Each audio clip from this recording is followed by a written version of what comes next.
Hey guys, welcome back to my channel. কেমন আছো সবাই? আশা করছি তোমরা সবাই সুস্থ আছো, ভালো আছো, আর আমরাও ভীষণ ভালো আছি। তো আজকে হলো স্যাটারডে। তো স্যাটারডে লাঞ্চে আমাদের কি কি খাবার আছে দেখে নাও। সব ম্যাক্সিমাম বাড়িতে আমরা জানি স্যাটারডেতে সবাই নিরামিষ খায়, তো আমরাও কিন্তু নিরামিষ খাই। আমাদের ম্যাক্সিমাম ফ্রেন্ড সবাই জানে, আর নতুন ফ্রেন্ডদের তারা জেনে নাও আজকে। তো দেখো আজকে লাঞ্চে আছে গরম গরম ভাত, আর সাথে আছে আলু আর বরবটি ভাজা, আর আছে কুমড়ো শাকের চচ্চড়ি, আর মটরের ডাল, আর সাথে আছে পাঁপড়। তো আজকে কিন্তু আমরা ঘরের ভিতরে খাচ্ছি, টিনের ঘরের ভিতরে। এই দেখো, দেখে নাও, এই দেখো কাপড় টাঙিয়ে টিনের ঘরের ভিতরে খাচ্ছি। তো বাইরে প্রচন্ড বৃষ্টি হচ্ছে, তাই আজকে আর বাইরে খেতে পারলাম না, ঘরের ভিতরে খাচ্ছি। লাইটটা একটু কম আছে, তো তার জন্যই হয়তো তোমাদের একটু প্রবলেম হতে পারে, কিন্তু সবাই একটু প্লিজ একটু কষ্ট করে আমরা আজকে না করলেও তোমাদের না দেখিয়েও খেতে পারতাম, কিন্তু কেন খাচ্ছি বলো তো? এই দেখো রান্না করতে করতে আমার অবস্থা কি হয়েছে দেখো, হাত পুড়ে গেছে, পুরো হাত পুড়ে চামড়া উঠে গেছে। তো আমাদের অনেক, তো তার জন্য তোমাদেরকে তো দেখাতেই হবে এত কষ্ট করে আমি কি কি রান্না করেছি। আর হলো তোমরা আমাদের অনেক অনেক ভালোবাসা দিচ্ছ, তার জন্য অনেক ভালোবাসা, তোমাদের অনেক অনেক ভালোবাসা। তো চলো খাওয়াটা শুরু করা যাক। অনেক বক বক করে ফেললাম। ভালো লাগলো ভিডিওটা অবশ্যই লাইক কমেন্ট আর অনেক অনেক শেয়ার করে দিও। তো চলো খাওয়াটা স্টার্ট করি। প্রথমে মটরের ডাল আর চচ্চড়ি।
বৃষ্টির আওয়াজে তোমরা কিছু শুনতে পাচ্ছ কি কি জানি, চটপট চটপট করে আওয়াজ হচ্ছে।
বাইরে প্রচন্ড বৃষ্টি হচ্ছে, প্রচন্ড।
প্রচন্ড বৃষ্টির মধ্যে খেলাম, খুব ভালো লেগেছে।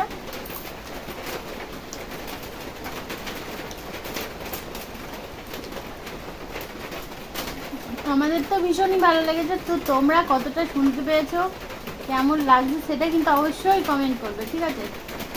তো চলো আজকের মতো তোমাদের সবাইকে টাটা।